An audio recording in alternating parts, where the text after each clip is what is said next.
Chapter 103. So, the Duke says so. Yidr fell silent for a moment, examining the intricate embroidery on the handkerchief in his hand. It was clear at a glance that the handkerchief was made with care from a fine fabric. It seemed too extravagant to be used to wipe the sweat of someone who wasn't even its owner, only to be discarded afterwards. Then it might be better to give me a towel instead. As you said, it's a bit insufficient to wipe with just this piece. Perhaps agreeing with his reasoning, Kishir ordered Nathan to bring a towel. However, what appeared next was a piece of fabric similar to the handkerchief he had seen just a moment ago, only larger, still beautiful and seemingly very expensive. Why, don't you like this towel either? No, that's not it. Ultimately, Yidr gave up on finding a less luxurious item in this room and wiped his body with it. Although the coloring had diminished, the after effects of the intense pain he felt each time the purification stones touched him persisted, drenching his entire body in sweat. He felt the lesson was that he must never repeat his previous actions if he didn't want to go through this hardship again. He must not have wanted me to heal with the purification stones. If it had been an ordinary person rather than Yidr experiencing this pain, they would have already fainted, screaming. To be honest, Yidr's strength was not in the abundant supply either. You should take better care of your body. Just because you have strength doesn't mean you should use it recklessly. At that moment, as if reading his thoughts, Kishir clicked his tongue and Yidr turned his head in surprise. Are you pretending not to have the ability to read minds? It's written all over your face. Even though he knew it was a metaphor, he instinctively touched his own face. Watching Yidr with an amused look, Kishir continued. You're surprisingly easy to read. I have often heard the opposite. Exhaling a sigh and retorting, Yidr heard Kishir's mumble oh well, and smile. Those who find you hard to read haven't really looked into your eyes. Looking at expressions isn't the only way to read someone's intent. Upon hearing this, all the responses Yidr was about to utterly vanished from his mind. A feeling of unease slowly crept up from his stomach. Ever since he looked at Kishir's face again, he had been feeling this way, but now it was especially strange. Yidr averted his gaze, avoiding the piercing red eyes on his face. There's no difference from the usual nonsense he speaks. Why couldn't he think of a retort? As he traced back the origin of his feelings, he thought perhaps his brain, still affected by the illusion, had not fully returned to normal. Yes, I'm tired, that must be it. His arm had not yet fully recovered, let alone his mental state.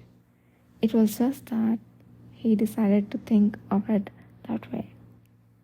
Are you very tired? You look suddenly pale. His concealed emotions seemed to have betrayed him through his expressions. Kishir suddenly ceased his laughter and asked, No, I'm fine. No, you're not. Your lips are even turning blue. The discoloration has spread to the inside of your elbow. So, put your clothes back on. Nathan, get more stones for the stove. Yes, understood. As Nathan Zuckerman left to fetch more magic stones that would fuel the fireplace, Yidr quickly donned the shirt he had set aside. Through the rolled-up sleeves, his still nearly black discolored back of his hand was revealed. As Yidr's gaze drifted to it, Kishir also looked at the same spot. How's the pain? The discoloration has reduced, so it should be getting better. I am not quite sure yet. He'd hoped that the pain would disappear once the discoloration had returned to its initial state. But even now that it was reduced by more than half, the intermittent pain persisted. Yusuf clenched and unclenched his trembling hand. A tingling sensation raced from his fingertips up to his elbow, delivering a discomforting pain. He could feel sweat breaking out on his forehead again. He never enjoyed the feeling of his body not obeying him. Don't worry too much. Even if we can't heal completely now, we will definitely find a way.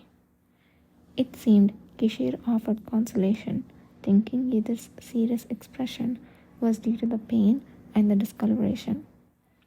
Kishir, who had scolded him for his reckless act, looked genuinely concerned when Yidir seemed genuinely discouraged.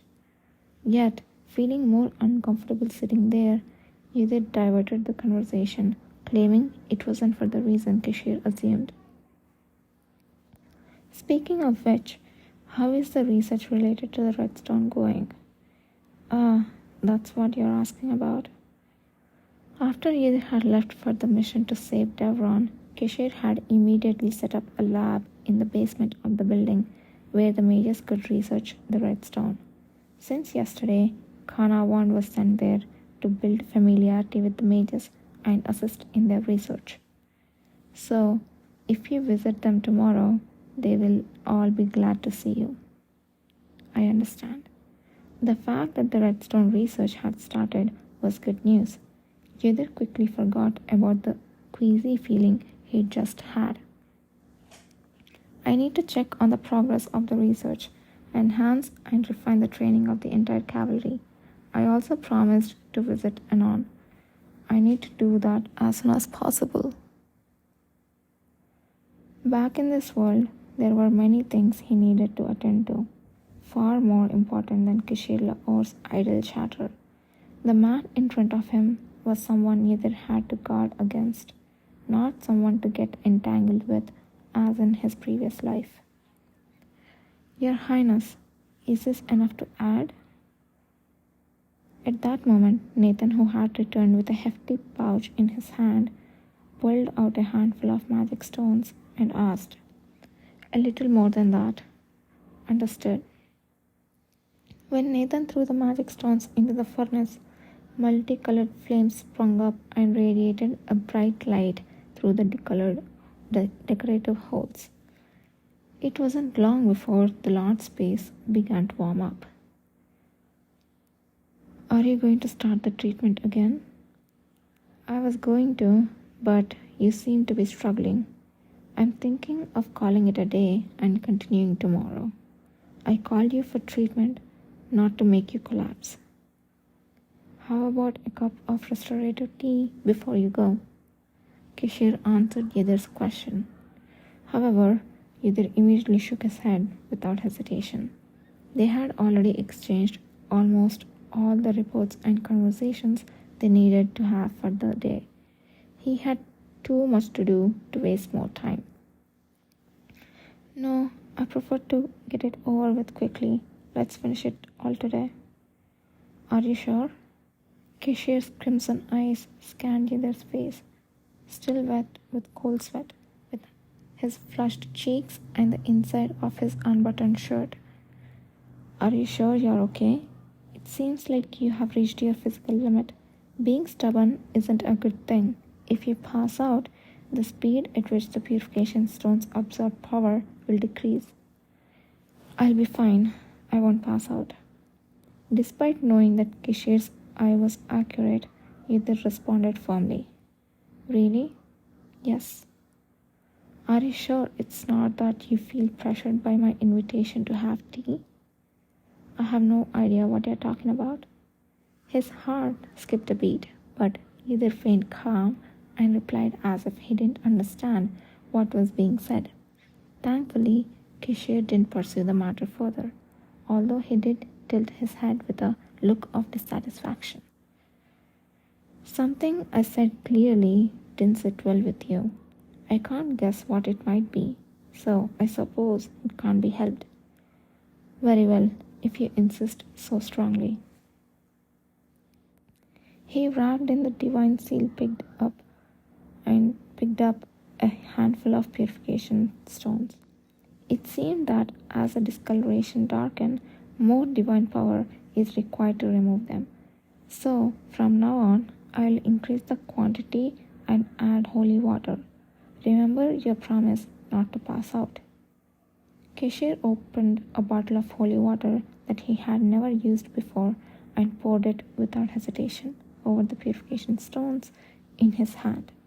Astonishingly, the holy water didn't drip down his hands, but was absorbed directly by the stones.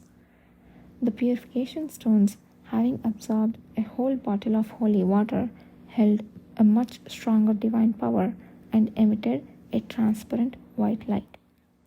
As soon as Kishir's hand touched the back of his own, Yudhir closed his eyes and gently bit his lower lip. Soon, a pain so intense that it threatened to blacken his vision hit his entire body. Now, it's time to hear why you knocked down 5 of your colleagues to the point of them becoming like wounded soldiers. Is there anything else you want to say, Yudhir, apart from what I have heard? Yudhir looked up at Kishir standing before him. Seeing his face utterly unreadable under the well-maintained smile, a sudden surge of anger welled up in him. I did nothing wrong. They got hurt because they lost to me in a duel agreed upon mutually. Even if they are in the state of wounded soldiers, that's for them to deal with, and I don't think it's a matter worthy of summoning me, sir. Right, the duel. No one said how it happened in the first place. Why did it start? What could I do when they said they couldn't accept me ascending to the commander's position?